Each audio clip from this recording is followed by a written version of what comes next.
Leader, I've got to ask politics because we're in a presidential year. Obviously, in a very kind of historic moment, Speaker Pelosi passed the baton to you, and you had been rising the ranks, a star in the party, because she believed there was time for a next generation of leadership, which I think we all applauded here. There are some, about a third of Americans, worried that the president doesn't have the vitality to serve out another 4 years. Do you think that it's time to pass the baton to a new generation of leadership, or do you think Joe Biden is the strongest candidate to defeat Donald Trump? Well, Joe Biden is definitely the strongest candidate to defeat Donald Trump. Let me say first about Nancy D'Alessandro Pelosi, in my view, the greatest speaker of all time. Definitely. And so it's an honor to stand on her shoulders, although it ain't easy to follow Michael Jordan, y'all. But we all collectively are working hard to do what we need to do to put people over politics and deliver. In terms of President Biden, he's got an incredible track record of success. Right. And we just have to connect that track record of success with his vision for the next 4 years and make it clear that the things that he has presided over have been extraordinary. From, the American Rescue Plan, where we put shots in arms, money in pockets, kids back in school, rescued the economy from a once-in-a-century pandemic and have now allowed that economy to emerge as the strongest in the world. Still more work that needs to be done, but an incredible foundation. Fixing our crumbling bridges, roads, tunnels, our airports, our mass transit system, high-speed internet access in every single community, gun safety legislation for the first time in 30 years. That will save lives. We have to do more. College loan forgiveness. Student loan debt forgiveness, and of course, striking a dramatic blow against the climate crisis and lowering the high price of life-saving prescription drugs for millions of Americans. What more do they want from a man, really? And Congressman, you're an exceptionally good messenger for your party, but for some reason it feels like what Democrats are selling isn't necessarily breaking through. So Donald Trump's been indicted on 91 felony charges. Yes. The fact that he is neck and neck for Joe Biden is kind of stunning. And in some of these battleground states, Trump is beating Joe Biden.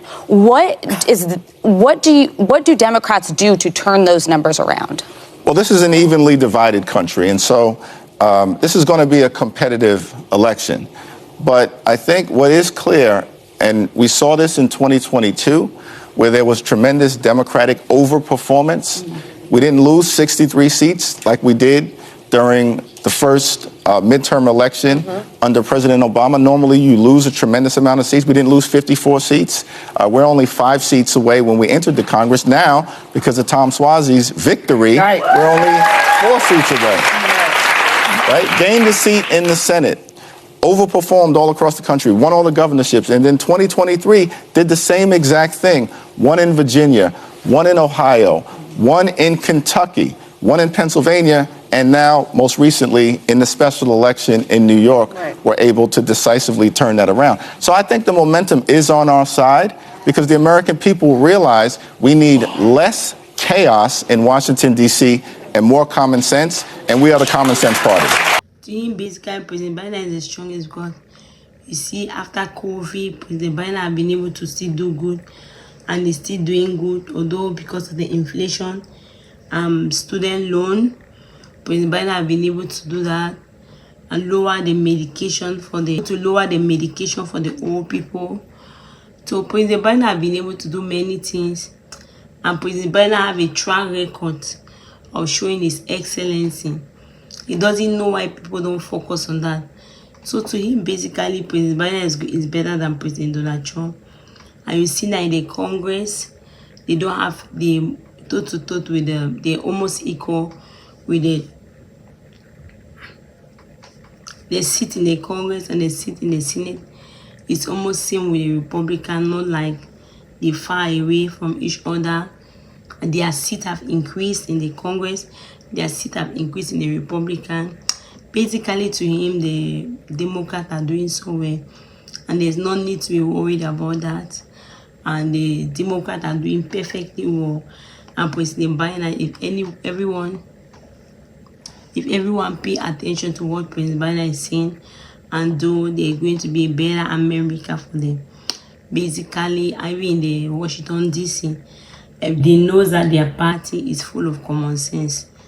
Democrat is a party with common sense. That's why even the people in Washington DC have discovered. So he's pleading to the nation that vote for someone with common sense. Vote for someone with common sense. And the Democrat is a party for common sense. So what is your own take on that? Do you believe that President Biden is the best candidate to rule for this? He has more 4 years to go. Or do you believe it's President Donald Trump? Do you also believe that the Democrat is a party for common sense? Let me see your own suggestion in the comment section. Thank you very much for watching. If you have not subscribed, please help subscribe and help share the video. God bless you. President Rafe was being interviewed by the women in the View. They talk about what does he really think. He talks about the GOP, the Republican want to take away Social Security, and Social Security especially, and Medicare.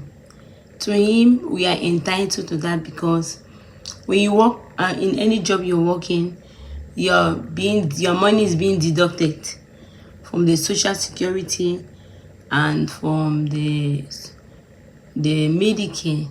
So he doesn't see any reason why they want to stop it.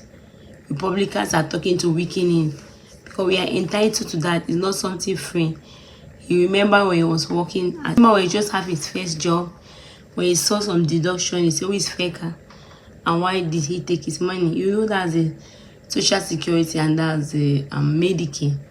So we are entitled for that, and talk about the woman right of their body. So do you really believe that we are entitled for our Social Security? So we have every right for the Social Security and Medicare not to be withdrawn from us, because when we work money, our money are being cut to be kept aside. Let me see your own suggestion on the comment section. What do you think? Do you think that we are really entitled for Social Security especially and Medicare, because they get that out of our check? Much money is going out from our check, every paycheck for that especially. So do you think the Republican, they have the right to deduct, to stop that? Or are you for that they should keep it? Let me see your suggestion in the comment section. Keep watching. Happy Black History Month. We are still in February and we are celebrating Black History Month. This is why you see me dressing my beautiful attire. Some people usually ask, where are you from? Basically, I'm from Cameroon, that's in West Africa. When people say, what is Cameroon? Cameroon is closer to Nigeria. Most people are familiar with Nigeria. God bless you.